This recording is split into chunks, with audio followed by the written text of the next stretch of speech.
Our next guest says the Democrats' spending plan would be a disaster for our economy. Joining us now is Pennsylvania Congressman Dan Meuser. Congressman, good to see you, and thank you so much for taking the time here. I'm going to jump right in here. President Biden meeting yesterday with the progressive members of the Democrat Party to negotiate on a lower price tag for the $3.5 trillion infrastructure bill. I want to show you this. This is a headline from CNN. It reads this: Biden tells House progressive spending package needs to be between 1.9 and 2.2 trillion dollar. Congressman, my question to you, are you satisfied with that price range for the reconciliation bill, or does it have to come down even more? What do you think needs to happen? You know, Sean, it's not what's in the cost of the bill. It should be what's in the bill, right? And we just spent $6 trillion, $5 trillion last year, 1.9 since Biden's been in office. Most of that money has yet to even been spent. Look, this reconciliation plan is nothing more than big government socialism versus free market capitalism. It is not needed.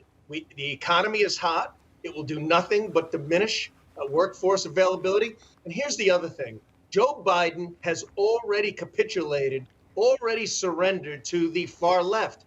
He made the deal on the transportation infrastructure. He made a deal with Kyrsten Sinema and Joe Manchin and 8 other senators.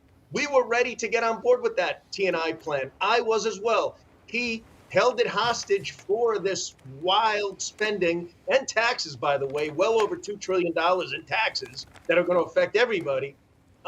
So he's already surrendered to the left. The left, the far out left, by the way, are going to tell Joe Biden what to do. So we shall see. And you know what else is a real shame?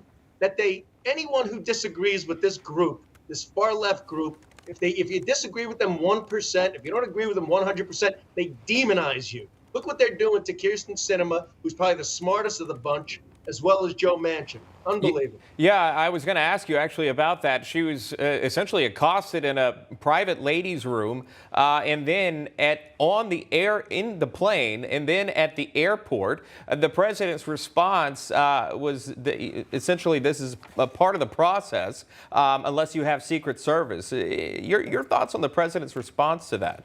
Well, I wonder how he would have felt when he was senator if Jill Biden was accosted and chased and harassed like that, or even now. Okay, I think he's not a nice guy. I think he is completely gone woke, and he's got a Machiavellian approach to listening to the far left. I think that was a despicable thing to say, and he does nothing but put more fuel on a fire of division. He has surrendered to being uniter. He is a divider in chief. He surrendered us in Afghanistan. He surrendered our border. He's surrendering our cities to crime. Now he's looking to surrender our economy as he surrenders to the far left. Despicable. Final question for you here. Treasury Secretary Janet Yellen says this: the federal government will run out of cash by October 18th, so you're days away from this, unless the debt ceiling is raised. Senator Manchin had this to say about that. We can prevent default. We really can prevent. And there's a way to do that. And there's a couple other tools we have that we can use. Takes a little bit of time, it's going to be a little bit of pain, long, vote-a-ramas, this and that. Do what you have to do, but we cannot, and I want people to know, we will not let this country default. In 15 seconds for you, do you support raising the debt ceiling? I support putting the debt ceiling at a level that will pay our bills and perhaps prepare for 1 year. Why is it the president says this will cost zero, meaning reconciliation, yet they won't put a number on the debt ceiling? John, they want a number of 35 trillion, 36 trillion, 37 trillion. That's why they don't want to put a number on it. And through reconciliation, they would. Put a reasonable number, which is already in the stratosphere. $30 trillion, that would pass.